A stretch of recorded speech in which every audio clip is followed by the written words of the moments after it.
Ինչ կանեիք, եթե ձեր կյանքի հիմքը մի օրում փլուզվեր մեկ սարսափելի ստից։ Պատկերացրեք մահվան մահճում գտնվող հորը, պատվի և ազնվության խորհրդանիշ, որն անում է խոստովանություն։ Խոստովանություն, որը ոչ թե պարզապես գաղտնիք է բացահայտում, այլ վերագրում է իր ընտանիքի ողջ պատմությունը, կասկածի տակ դնելով հենց այն արյունը, որը հոսում է իր երեխաների երակներով։ Այս մեկ գաղտնիքը, որը տասնամյակներ շարունակ պահվել է ընտանիքի պատիվը պաշտպանելու համար, այժմ սպառնում է սանձազերծել դավաճանության, ցավի և կործանման այնպիսի փոթորիկ, որը ոչ ոք չէր կարող կանխատեսել։ Այժմ այս ճշմարտության ողջ բեռն ընկնում է մեկ մարդու ուսերին։ Ինչ կընտրի նա՝ ապրել ստի մեջ, պաշտպանելով սիրելի քրոջը, թե բացահայտել մի ճշմարտություն, որը կարող է նրան օլոքրիտական կործանել։ Բայց ամենակարևորը միայն այս անհնարին ընտրությունը չէ։ Մենք ցույց կտանք, թե ինչպես կարող է մեկ ասված խոսքը քանդել տասնամյակների սերը և դարձնելով ընտանիքի անդամներին թշնամիներ։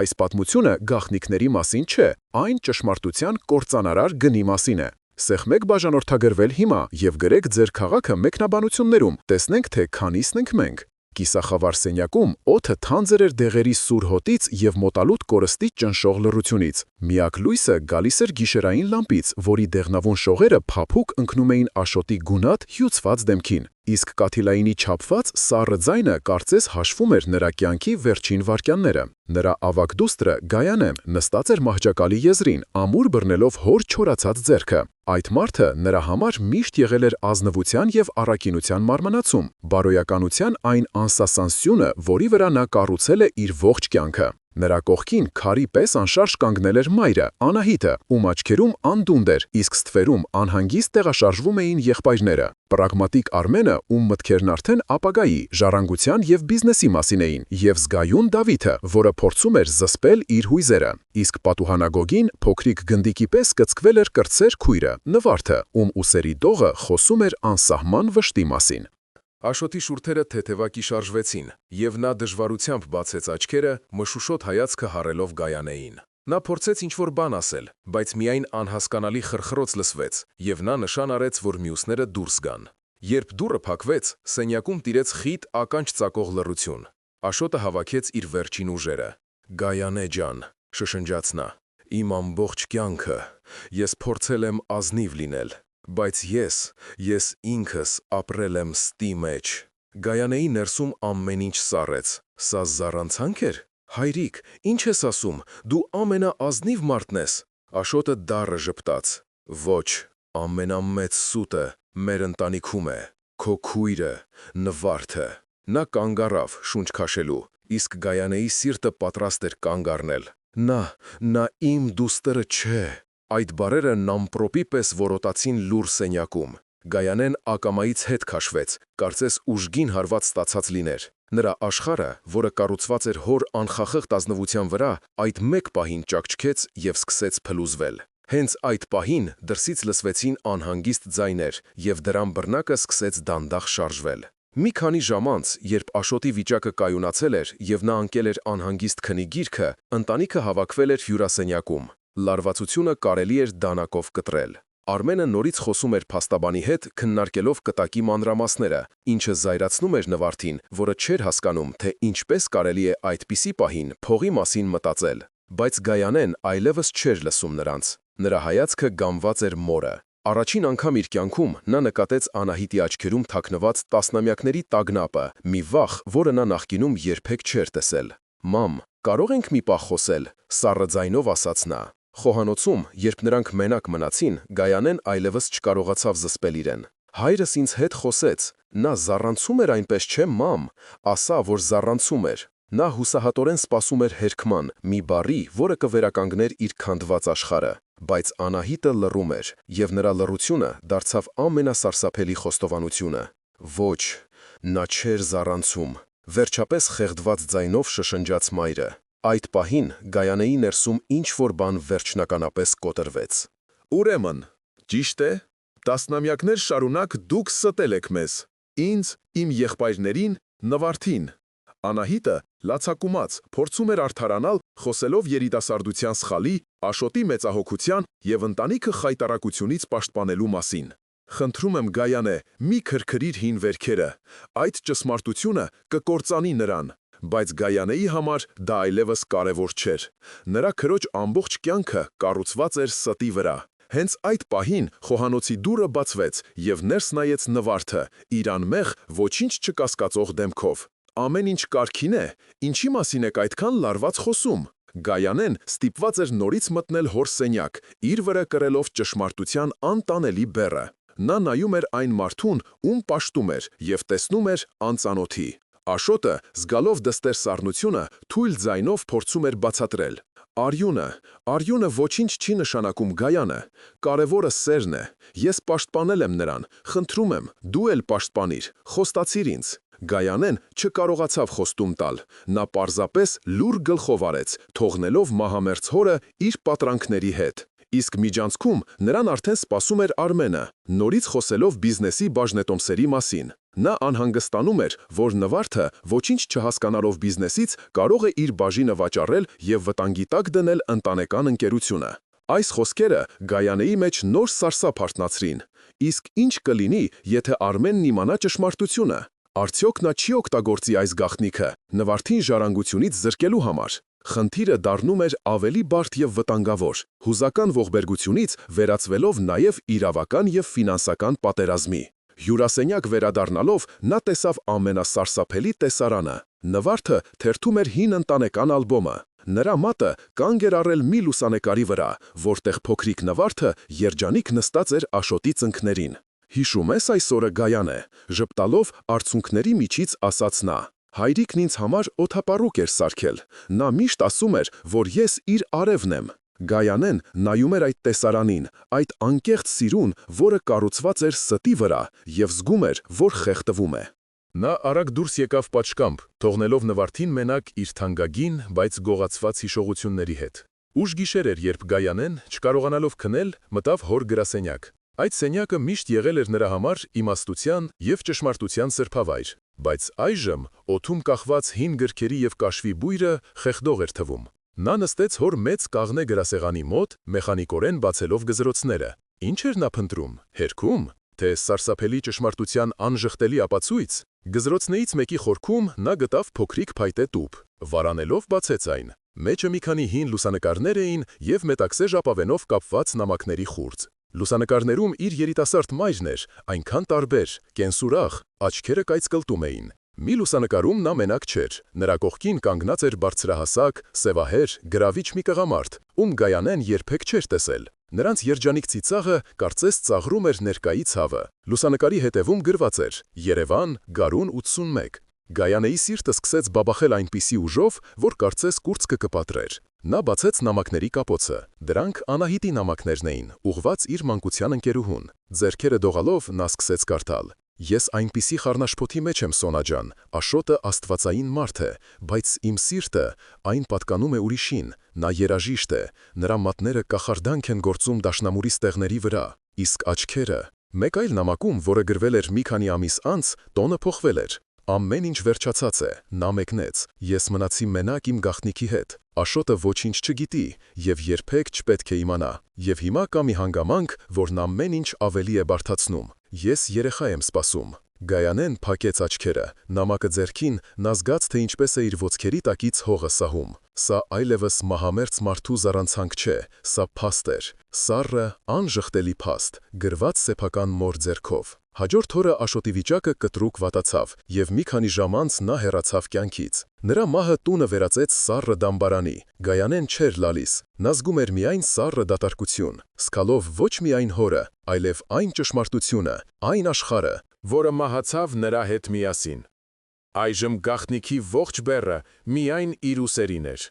Թաղումից մեկ շաբաթ անց ընտանիքը հավաքվեց փաստաբանի գրասենյակում կտակի ընթերցման համար։ Փաստաբանը, պարոն Մկրտչյանը, սկսեց կարդալ։ Ամեն ինչ այնպես էր, ինչպես սպասվում էր, մինչև հասավ բիզնեսի բաժնետոմսերին։ Աշոտը իրեն պատկանող 51%-ը բաշխել էր իր 4 երեխաների միջև այնպես, որ Արմենը չէր ստանում վերահսկիչ փաթեթը։ Բայց սա դեռ ամենասարսափելին չէր։ Փաստաբանը հայտարարեց, որ կա նաև անձնական նամակ ուղղված ընտանիքին, որը պետք է կարդացվի։ Գայանեի սիրտը կանգ առավ։ Ոչ, նա չէր կարող, բայց Աշոտը կարող էր։ Նրա ձայնը, որը լսվում էր փաստաբանի ընթերցմամբ, լցրեց սենյակը։ Իմ սիրելի նվարդը, իմ արևը, նա իմ արյունը չի կրում, նա ծնվել է ձեր մոր և մեկ այլ տղամարդու սիրուց։ Սենյակում մահացու լռություն տիրեց։ Նվարդի դեմքը դարձավ մոմի պես սպիտակ։ Նրա հայացքը թռչում էր մորից դեպի Գայանեն, հետո եղբայրները, փնտրելով հերքում, բայց գտնելով միայն հաստատում։ Արմենը պայթեց. այսինքն, այս ամբողջ ժամանակ մեր տանը օտար մարդ է ապրել։ Եվ դուք, գոռաց նա Անահիտի վրա, դավաճանել եք հորս և ստել մեզ բոլորիս։ Մամ, սա ճիշտ է, հազիվ լսելի շշնջաց նվարդը։ Անահիտի խուլ հեկեկոցը դարձավ պատասխան։ Այդ պահին նվարդի աշխարհը փլուզվեց։ Նա կտրուկ վեր կացավ, անձայն, մեխանիկական շարժումով շրջվեց և դուրս եկավ գրասենյակից, իր հետևում թողնելով իր ընտանիքի ավերակները։ Գայանեն նայում էր նրա հեռացող կերպարանքին, հետո մորը, որը լալիս էր անզորության մեջ, և եղբորը, ում դեմքին զայրույթն ու հիասթափությունն էին, և հասկացավ, որ հոր խոստովանությունը ոչ թե ազատեց նրանց, այլ պարզապես պայթեցրեց ռումբը, որը տասնամյակներ շարունակ դրված էր նրանց երջանիկ կյանքի հիմքում։ Այդ երեկո Սարգսյանների տունը վերածվել էր սառցե անապատի։ Յուրաքանչյուրը փակվել էր իր սենյակում, մենակ, իր ցավի, զայրույթի և մեղքի զգացումի հետ։ Նվարդը տուն չէր վերադարձել, նրա հեռախոսն անջատված էր, և այս անորոշությունը Գայանեին խելագարության էր հասցնում։ Նա անվերջ քայլում էր հյուրասենյակում, ինքն իրեն մեղադրելով, որ ավելի վաղ չի ասել, որ չի կարողացել պատրաստել քրոջը այս սարսափելի հարվածին։ Արմենը, բազմոցին նստած, մի բաժակ կոնյակը ձեռքին, խախտեց լռությունը։ Այսպիսով, սա է մեր հռչակավոր ազնիվ ընտանիքը, դառնությամբ արտաբերեց նա։ Մի ամբողջ կյանք հայրս մեզ դասեր էր կարդում պատվի մասին, իսկ ինքը ապրում էր ստի մեջ, պահելով իր կողքին սիրուհու երեխային։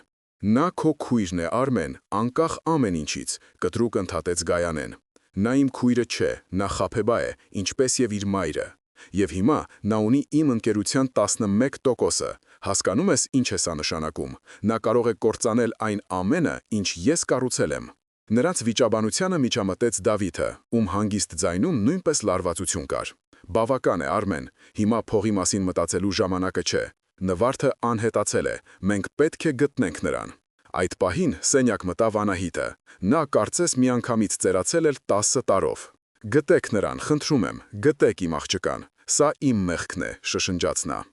Արմենը ծաղրական ծիծաղեց։ Վերջապես ընդունեցիք։ Իսկ ով էր նա, այդ երաժիշտը, նա գիտի իր սխալի արդյունքի մասին։ Այս դաժան խոսքերից Գայանեն պայթեց։ Լեզուտ պահիր, մի համարձակվիր այդ տոնով խոսել մորս հետ։ Այո, նա սխալվել է, բայց հայրս ներել է նրան, ով ես դու, որ դատես։ Ընտանիքը բաժանվել էր երկու ճամբարի, Գայանեն և Դավիթը մի կողմում էին, Արմենը մյուս, իսկ Անահիտը մեկուսացված էր իր մեղքի մեջ։ Գայանեն հասկացավ, որ պետք է գործի, նա չի կարող պարզապես սպասել, պետք է գտնել նվարդին և դրա համար պետք է գտնել նրա իրական հորը։ Գուցե նա կարող է օգնել, գուցե նվարդը փորձի գտնել հենց նրան։ Մամ, ես պետք է իմանամ, ով է նա, ինչպես գտնեմ նրան։ Անահիտը, հասկանալով, որ այլևս թաքցնելու իմաստ չկա, կոտրված շշնջաց։ Նրա անունը Լևոն է, Լևոն Մելիքյան։ Նա դաշնակահար էր։ Նա դարիներ առաջ լսեցի, որ դասավանդում է կոնսերվատորիայում։ Այդ գիշեր, երբ տանը բոլորը քնած էին, Գայանեն մտավ նվարդի արվեստանոց։ Կենտրոնում, մոլբերտի վրա դրված էր Աշոտի մեծ անավարտ դիմանկարը։ Ամեն ինչ նկարված էր անթերի, բացի աչքերից։ Աչքերը դատարկ էին, անկյանք, կարծես նվարդը ենթագիտակցորեն զգացել էր, որ չի կարողանում որսալ այն մարդու իրականեությունը, ում հայր էր կոչում։ Գայանեն նայում էր այդ դատարկ աչքերին և հասկանում էր, որ նրանք բոլորը նայել են Աշոտին, բայց ոչ ոք իսկապես չի տեսել նրան, չի տեսել այն գաղտնիքը, որը նա կրում էր իր սրտում։ Հաջորդ առավոտ Գայանեն, իր մեջ ուժ գտնելով, ուղևորվեց կոնսերվատորիա։ Հին շենքի բարձր առաստաղներով միջանցքները լի էին երաժշտության անհանգիստ հնչյուններով, որոնք կարծես արձագանքում էին նրա ներքին քաոսին։ Դեկանատում նրան ասացին, որ Լևոն Մելիքյանը վաղուց թոշակի է անցել, բայց տվեցին նրա հեռախոսահամարը։ Դուրս գալով բակ, նա վարանելով հավաքեց համարը։ Նրա սիրտը ուժգին բաբախում էր, իսկ մատները սառել էին։ Ինչ պետք է ասեր նա այն մարդուն, ով իր քրոջ կենսաբանական հայրն էր և իր ընտանիքի ողբերգության պատճառը։ Ալո, լսվեց հեռախոսի մյուս կողմից հանգիստ, մի փոքր հոգնած տղամարդու ձայն։ Իմ անունը Գայանե է, Գայանե Սարգսյան։ Ես Անահիտ Սարգսյանի դուստրն եմ։ Հեռախոսի մյուս կողմում երկար ծանր լռություն տիրեց, որի ընթացքում Գայանեն կարծես լսում էր, թե ինչպես է անցյալը ներխուժում ներկա։ Նրանք պայմանավորվեցին հանդիպել մի փոքրիկ հարմարավետ սրճարանում։ Լևոն Մելիքյանը բարձրահասակ, նիհար տղամարդ էր, ազնվական դիմագծերով եւ անսահման տքուր աչքերով։ Նրա երկար նուրբ մատները, որոնք երևի ժամանակին կախարդանք էին գործում դաշնամուրի ստեղների վրա, այժմ անհանգիստ խաղում էին սուրճի բաժակի հետ։ Գայանեն առանց նախաբանների անցավ գործի։ Հայրս, Աշոտ Սարգսյանը, մահացավ անցյալ շաբաթ։ Իր մահից առաջ նա պատմել էր ամեն ինչ, Նվարդի մասին։ Լևոնը փակեց աչքերը եւ նրա դեմքին ցավի խորը կնճիռներ հայտնվեցին։ Ուրեմն նա իմացավ։ Ինչպես է նա։ Նա անհետացել է։ Ես մտածեցի, գուցե նա փորձի գտնել ձեզ, ասաց Գայանեն, իր ձայնի մեջ թաքցնելով մեղադրանքի նոտաներ։ Բայց Լևոնի պատասխանը ջախջախեց նրա վերջին հույսերը։ Ինձ։ Ես նրա համար օտար մարդ եմ։ Ես հրաժարվեցի նրանից, երբ նա դեռ չէր ծնվել։ Ես չափազանց վախկոտ էի պայքարելու համար։ Ես ինչ կարող եմ տալ նրան հիմա։ Միայն ավելի շատ ցավ։ Գայանեն հասկացավ, որ այս մարդը ոչ թե լուծում է, այլ խնդրի ևս մեկ կտոր, կոտրված, անցյալի սխալներով տանջվող մի էակ։ Հենց այդ պահին նրա հեռախոսը զանգեց։ Դավիթն էր։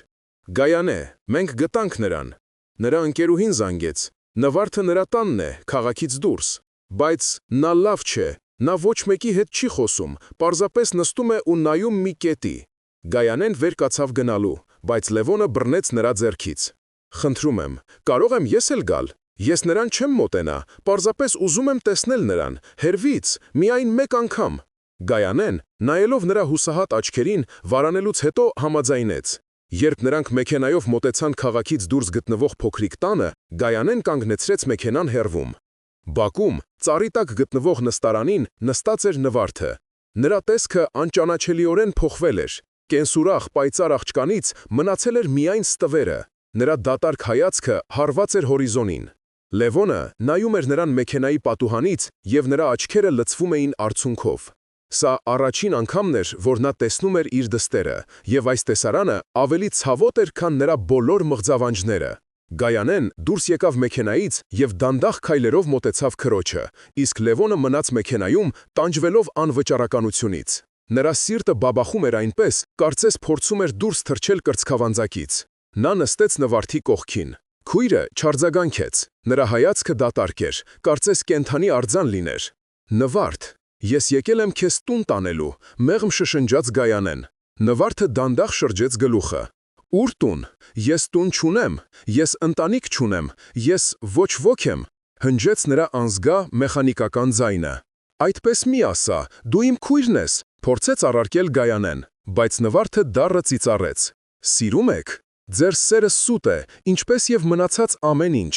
Դու գիտեիր։ Ասա ճշմարտությունը, Գայանե, դու գիտեիր։ Գայանեն չկարողացավ ստել։ Նրա լուր գլխով անալը դարձավ վերջին դաշույնի հարվածը։ Դու էլ ինձ դավաճանեցիր, շշնջաց Նվարդը։ Այդ պահին տան դռնից դուրս եկան Արմենը, Դավիթը եւ նրանց հետևից Անահիտը։ Նրանք նույնպես եկել էին։ Նվարդ, արի տուն գնանք, մենք կխոսենք, ամեն ինչ կկարգավորենք, փորձեց իրավիճակը հարթել Արմենը, բայց Նվարդը պայթեց։ Ինչ եք կարգավորելու։ Իմ կոտրված ցանկը, ձեր ստերով քանդված իմ աշխարհը։ Ինչով, գոռաց նա, նայելով մորը։ Ինչով ինձ չասացիք։ Ես իրավունք չունեի իմանալու, թե ով եմ ես։ Ես քեզ պաշտպանում էի, աղջիկս, ցավից, լացակումած արդարացավ Անահիտը։ Պաշտպանում էիք։ Դուք ինձ գցեցիք բանտի մեջ, որի պատերը ձեր ստերն էին։ Ես ատում եմ ձեզ, բոլորիդ։ Այդ պահին մեքենայի դուռը բացվեց, եւ Լևոնը, այլևս չկարողանալով թաքնված մնալ, դանդաղ քայլերով մոտեցավ նրանց։ Անահիտը սարսափահար ճանաչեց նրան։ Դու, հազիվ լսելի շշնջաց Նվարդը, կարծես ինտուիտիվ զգալով, թե ով է այդ մարդը։ Իմ անունը Լևոն է, դողացող ձայնով սկսեց նա։ Հենց այդ պահին, երբ բոլորի ուշադրությունը սևեռված էր անցյալի ուրվականի վրա, տեղի ունեցավ անսպասելին։ Տան դռնից դուրս եկավ Նվարդի ընկերուհին, Սոնան, ձեռքին մի հին կաշվե թղթապանակ։ Նվարդ, ներիր, բայց ես այլևս չեմ կարող լռել։ Երբ դու քնած էիր, ես զանգեցի մորաքրոջս։ Նա քո մոր Անահիտի մանկության ընկերուհին է։ Նա ինձ պատմեց ամեն ինչ եւ խնդրեց սա տալ քեզ։ Նա թղթապանակը մեկնեց Նվարդին։ Դողացող ձեռքերով նվարդը բացեց այն։ Մեջը նամակներ էին և մի լուսանկար։ Լուսանկարում երիտասարդ Աշոտն էր, գրկած մի նորածնի։ Բայց դա նվարդը չէր։ Նա սկսեց կարդալ նամակը, որը գրել էր իր մայրը, Անահիտը, իր ընկերուհում Սոնայի մորաքրոջը տարիներ առաջ։ «Սոնագյոն, ես այլևս չեմ կարող։ Աշոտը ինձ ներել է, բայց ես չեմ կարող ինձ ներել։ Իմ և Լևոնի դուստրը, մեր նվարդը, նա մահացավ ծնվելուց 2 օր անց։ Աշոտը, տեսնելով իմ անսահման վիշտը, որոշեց երեխա որդեգրել։ Նա գտավ մի աղջկա, որի մայրը մահացել էր ծննդաբերության ժամանակ։ Նա այդ աղջկան անվանեց Նվարդ, իմ կորցրած դստեր անունով, և մեծացրեց որպես իր սեփական զավակ։ Նա ստեղծեց այս սուտը ինձ փրկելու համար, իսկ ես այնքան թույլ էի, որ ընդունեցի այն»։ Սենյակում տիրեց մահացու լռություն։ Օդը կարծես սառել էր։ Գայանեի շունչը կտրվեց։ Այսինքն Նվարդը ոչ միայն Աշոտի դուստրը չէր, այլև Անահիտի և Լևոնի դուստրն էլ չէր։ Նա բոլորովին օտար էր, մի որբ, ում վերցրել էին փոխարինելու մահացած երեխային։ Այս ճշմարտությունը 1000 անգամ ավելի սարսափելի էր, քան նախորդ սուտը։ Դա ոչ թե դավաճանություն էր, այլ մի ամբողջ կյանքի փոխարինում։ Նվարդը բարձրացրեց գլուխը։ Նրա աչքերում այլևս ցավ չկար, միայն սառը, անսահման դատարկություն։ Նրա աշխարհը ոչ թե փլուզվեց, այլ պարզապես անհետացավ, կարծես երբեք գոյություն չէր ունեցել։ Այդ պահին ժամանակը կարծես կանգ առավ։ Նամակից հնչած բառերը սառը օղակներով սեղմեցին բոլորի կոկորդը։ Գայանեի համար այդ բացահայտումը ավելի ջախջախիչ էր, քան առաջինը։ Նրա ուղեղը հրաժարվում էր ընդունել այս նոր, հրեշավոր իրականությունը։ Այսինքն, այն մարդը, ում նա պաշտում էր, իր հայրը, ոչ միայն թաքցրել էր կնոջ դավաճանությունը, այլև կառուցել էր մի աննախադեպ սուտ, փոխարինելով մահացած երեխային մեկ ուրիշով, խլելով այդ երեխայի իսկական պատմությունը և դարձնելով նրան իրենց ընտանեկան ողբերգության լուռ հուշարձանը։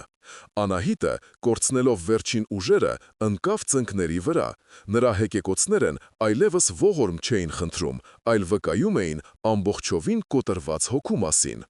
Լևոնը քարացել էր տեղում։ Նա եկել էր գտնելու իր կորցրած դստերը, բայց պարզվեց, որ նա երբեք էլ գոյություն չի ունեցել այս իրականության մեջ։ Իսկ Արմենի դեմքին զայրույթը փոխարինվեց շփոթությամբ։ Իրավական և ֆինանսական տեսանկյունից սա ամեն ինչ փոխում էր։ Եթե Նվարդը նույնիսկ որդեգրված չէր պաշտոնապես, ապա նա իրավունք ուներ ժառանգությանը։ Բոլորի հայացքները սևեռվեցին Նվարդին, ով դեռ կանգնած էր, ձեռքին իր կյանքի դատավճիռը։ Նրա դեմքի դատարկ արտահայտությունը ավելի սարսափելի էր, քան ցանկացած ճիչ կամ արցունք։ Նա դանդաղ իջեցրեց նամակը, նայեց բոլորին, մեկ առ մեկ, կարծես առաջին անգամ տեսնելով նրանց։ Նրա հայացքը կանգ առավ Գայանեի վրա։ «Ուրեմն դու իմ քույրը չես»։ Հնչեց նրա ձայնը, որը զուրկ էր որևէ զգացմունքից։ «Ոչ մի կապ չունենք, ես ձեզ համար ոչ ոք եմ»։ Այս խոսքերը Գայանեի սիրտը կտոր-կտոր արեցին։ Այդ պահին նրա համար կարևոր չէր ոչ սուտը, ոչ դավաճանությունը, կարևոր էր միայն այն, որ նա կորցնում էր իր քրոջը։ Նա քայլարեց դեպի Նվարդը, բայց Նվարդը հետ քաշվեց։ «Մի մոտեցիր ինձ»։ Նա շրջվեց և առանց որևէ մեկին նայելու, հանգիստ, չափված քայլերով դուրս եկավ բակից և գնաց դեպի ճանապարհը, անհետանալով մթնշաղի մեջ։ Ոչ ոք չհամարձակվեց հետևել նրան։ Ընտանիքը, որը մի քանի րոպե առաջ դեռ փորձում էր հավաքել իր բեկորները, այժմ վերջնականապես փլուզվեց։ Նրանց միջև այլևս սուտ չկար, բայց չկար նաև այն կապը, որը նրանց ընտանիք էր դարձնում։ Գայանեն հասկացավ, որ այժմ իր առջև կանգնած է նոր, ավելի սարսափելի խնդիր։ Նա պետք է գտներ Նվարդին ոչ թե ճշմարտությունը բացահայտելու, այլ նրան փրկելու համար։ Փրկելու այն դատարկությունից, որի մեջ նրանց ընտանիքը գցել էր նրան։ Նա պետք է ապացուցեր նրան, որ ընտանիքը միայն Արյոնը չէ, բայց ինչպես անել դա, երբ հենց իրենք էին ապացուցել հակառակը։ Նրա գործողությունների նոր պլանը ծնվեց այդ հուսահատության միջից։ Գտնել Նվարդին և գտնել նրա իսկական արմատները, նրա իրական ընտանիքը, եթե այդպիսին գոյություն ուներ։ Դա միակ ճանապարհն էր նրան վերադարձնելու իր ինքնությունը և գուցե, միայն գուցե, վաստակելու նրա ներումը։ Հաջորդ 2 օրը Գայանեն վերածվեց ցավից ծնված վճռականության մարմնացման։ Նա այլևս չէր լալիս, նա գործում էր։ Նրա առաջին քայլը եղավ մանկատուն այցելելը, որտեղից, ինչպես նշված էր մոր նամակում, Աշոտը վերցրել էր Նվարդին։ Հին փոշոտ արխիվները փորփրելուց ժամեր անց նա գտավ այն, ինչ փնտրում էր՝ 38 տարի առաջվա գրանցամատյանը։ Այնտեղ գրված էր. «Անանուն Նորածին, իգական սեռ, մայրը Սաթենիկ Պետրոսյան, մահացել է ծննդաբերության ժամանակ»։ Հոր անունը նշված չէր։ Այս տեղեկությունը թեև քիչ էր, բայց սկիզբ էր։ Սակայն տուն վերադառնալով նրանց սպասում էր նոր հարված։ Արմենը իր փաստաբանների հետ խորհրդակցելուց հետո որոշում էր կայացրել։ Նա հավաքել էր ընտանիքի մնացորդներին և սառը գործնական տոնով հայտանարեց. «Ես դատական հայց եմ ներկայացրել Աշոտ Սարգսյանի կտակը մասնակիորեն անվավեր ճանաչելու պահանջով։ Քանի որ Նվարդը ոչ կենսաբանական, ոչ էլ օրինական կարգով որդեգրված դուստր չէ, նա իրավունք չունի ժառանգելու ընկերության բաժնետոմսերը։ Սա բիզնես է, ոչ թե բարեգործություն»։ Գայանեի աչքերը կայծակեցին։ «Դու լրջորենն ես ասում։ Այն աղջիկը, ում դու քույր էիր կոչում, հիմա փողոցում է, իսկ դու նրանից վերջին կոպեկն ես խլում»։ «Ես պաշտպանում եմ իմ և ձեր ապագան», անդրդվելի պատասխանեց Արմենը։ Այդ պահին Գայանեն հասկացավ, որ իր հիմնական հակառակորդը ոչ թե անցյալի ստեռն են, այլ ներկայի դաժան իրականությունը, իդեմս սեփական եղբոր։ Նա դիմեց Դավթին, հույս ունենալով գտնել դաշնակից, բայց Դավիթը խուսափեց նրա հայացքից։ «Գայանե, Արմենը ինչ-որ չափով ճիշտ է, փնկերությունը վտանգի տակ է»։ Դավաճանված և մենակ Գայանեն նոր ուժ գտավ իր մեջ։ Նա կանգնեց Արմենի դիմաց։ «Լավ, դու ուզում ես պատերազմ, դու կստանաս այն։ Ես կգտնեմ Նվարդին, կգտնեմ նրա հարազատներին, և ես կապացուցեմ, որ նա ավելի շատ իրավունք ունի այս տանը, քան դու։ Ես կվարձեմ լավագույն փաստաբանին և կպայքարեմ քո դեմ դատարանում։ Դու կտեսնես, թե ինչի է ընդունակ քո քույրը»։ Այս խոսքերից հետո նա վերցրեց իր բանալիներն ու հեռախոսը և դուրս եկավ տնից։ Նա չգիտեր, թե որտեղից սկսել Նվարդի հարազատներին փնտրելը, նա չգիտեր, թե որտեղ է Նվարդը, բայց նա գիտեր մի բան. նա այլևս չի լինի զոհ, նա կլինի մարտիկ։ Նրա առաջին զանգը Լևոնին էր. «Պարոն Մելիքյան, ես ձեր օգնության կարիքն ունեմ, մենք պետք է գտնել նրան, մինչև Արմենը կկործանի նրա կյանքի վերջին մնացորդները»։ Գայանեի և Լևոնի համատեղ որոնումները տևեցին շաբաթներ։ Նրանք գիշերները քիչ էին քնում, զանգահարելով հիվանդանոցներ, ոստիկանության բաժանմունքներ, հարցուփորձ անելով Նվարդի բոլոր հնարավոր ծանոթներին։ Այս ընթացքում Գայանեն Լևոնի մեջ տեսավ ոչ թե անցյալի սխալը, այլ խորապես տառապող մի մարդու, ում մեղքի զգացումը ոչնչով չէր զիջում իրենց ընտանիքի ցավին։ Միևնույն ժամանակ Արմենի դատական հայցը ընթացքի մեջ էր, և ամեն օր ավելի էր մոտենում այն պահը, երբ Նվարդը կարող էր կորցնել ամեն ինչ։ Վերջապես, հուսահատության եզրին, նրանք ստացան մի զանգ։ Գյումրիի արվեստի դպրոցներից մեկի տնօրենն էր։ Նա ասաց, որ մի երիտասարդ կին է հայտնվել իրենց քաղաքում, ով ապրում է փոքրիկ վարձով սենյակում և իր ապրուստը վաստակում է փողոցում դիմանկարներ նկարելով։ Նրա նկարներում այնքան տաղանդ և ցավ կար, որ տնօրենը չէր կարողացել անտարբեր մնալ։ Գայանեն և Լևոնը անմիջապես ճանապարհ ընկան։ Նրանք գտան Նվարդին քաղաքի կենտրոնական հրապարակում։ Նա նիհարել էր, հայացքը հոգնած էր, բայց նրա ձեռքերը վստահորեն շարժվում էին կտավի վրա։ Գայանեն ուզում էր վազել, գրկել նրան, բայց Լևոնը զգուշորեն բռնեց նրա թևից։ «Սպասիր, սա պետք է այլ կերպ լինի»։ Նա մոտեցավ Նվարդին և պարզապես նստեց նրա դիմաց, որպես հերթական հաճախորդ։ Նվարդը բարձրացրեց աչքերը, ճանաչեց նրան և նրա ձեռքը մի պահ դողաց։ Բայց նա ոչինչ չասաց։ Նա պարզապես սկսեց նկարել։ Նա նկարում էր երկար, լուռ, և այդ ընթացքում նրանց միջև տեղի էր ունենում անխոս երկխոսություն։ Նվարդը իր վրձնով կարծես հարցեր էր տալիս, իսկ Լևոնը իր թխուր, զղջացող հայացքով պատասխանում էր։ Երբ դիմանկարը պատրաստ էր, Նվարդը մեկնեց այն Լևոնին։ Նկարի մեջ ոչ թե պարզապես մի տղամարդ էր, այլ մի ամբողջ ճակատագիր, լի կորուստներով, ցավով և չասված սիրով։ «Շնորհակալ եմ», հազիվ լսելի շշնջաց Լևոնը։ «Ես եկել եմ քեզ մի բան տալու»։ Նա գրպանից հանեց մի փոքրիկ մաշված մեդալիոն։ «Սա քո մորն էր պատկանում, իսկական մորդ, Սաթենիկին։ Ես գտա նրա հեռավոր ազգականներին։ Նրանք շատ չեն, բայց նրանք կան։ Նրանք ուզում են քեզ տեսնել։ Այդ պահին Նվարդի աչքերում առաջին անգամ երկար ժամանակ անց արցունքներ հայտնվեցին։ Դրանք ոչ թե ցավի, այլ թեթևացման արցունքներ էին։ Նա վերջապես գտել էր իր պատմության սկիզբը։ Հենց այդ պահին հրապարակում հայտնվեցին Արմենը և Դավիթը։ Արմենը, իմանալով, որ Գայանեն գտել է Նվարդին, եկել էր վերջնական հարվածը հասցնելու։ Նվարդ, ես ափսոսում եմ, բայց դատարանի որոշումը կայացված է։ Դու պետք է ազատես տունը և հրաժարվես բաժնետոմսերից։ Բոլորը սպասում էին Նվարդի հերթական պորտքմանը, բայց նա հանգիստ էր։ Նա նայեց Արմենին, հետո Դավթին, Գայանեին, Լևոնին։ Գիտես, Արմեն, դու կարող ես վերցնել տունը, փողը, ամեն ինչ։ Ես հասկացա, որ իմ իսկական հաստությունը ոչ թե ձեր տունն է, այլ այն սերն է, որով հայրս Աշոտ Սարգսյանը ինձ շրջապատել է։ Նա ինձ տվել է մանկություն, կրթություն, սեր դեպի արվեստը։ Նա ինձ տվել է ընտանիք, թեկուզ և անկատար, և դու դա ինձանից երբեք չես կարող խլել։ Նա շրջվեց դեպի Գայանենը։ Իսկ դու, Գայանե, դու իմ քույրն ես, ոչ թե արյունով, այլ սրտով։ Դու միակն էիր, ով մինչև վերջ պայքարեց ինձ համար։ Նա գրկեց քրոջը։ Այդ պահին տեղի ունեցավ անսպասելին։ Դավիթը, ով այս ամբողջ ընթացքում լռում էր, մոտեցավ Արմենին։ Բավական է։ Ես այլևս չեմ կարող լինել քո լուռ համախոհը։ Ես իմ բաժնետոմսերը փոխանցում եմ Նվարդին։ Նա մեր քույրն է, և սա նրա տունն է։ Արմենը քարացավ։ Դավթի 10%-ը, գումարած Գայանեի 10-ը և Նվարդի 11%-ները մեծամասնություն էին կազմում։ Արմենը պարտվեց։ Նա կորցրեց ոչ միայն վերահսկողությունը բիզնեսի նկատմամբ, այլև իր ընտանիքը։ 1 տարի անց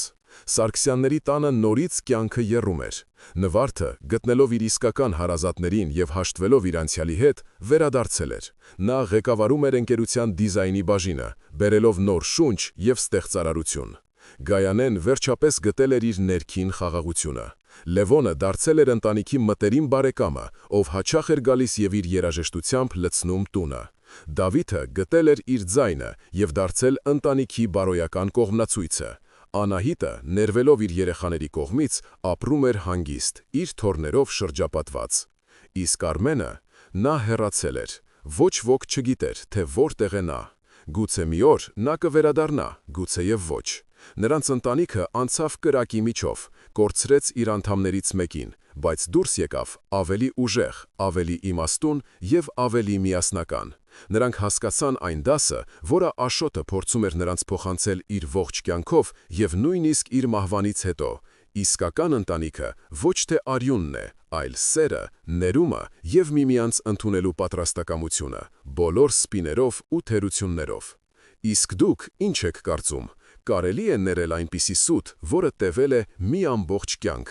Ինչպես կվարվեիք դուք հերոսների տեղում։ Կիսվեք ձեր մտքերով մեկնաբանություններում։ Մեզ համար շատ կարևոր է ձեր կարծիքը։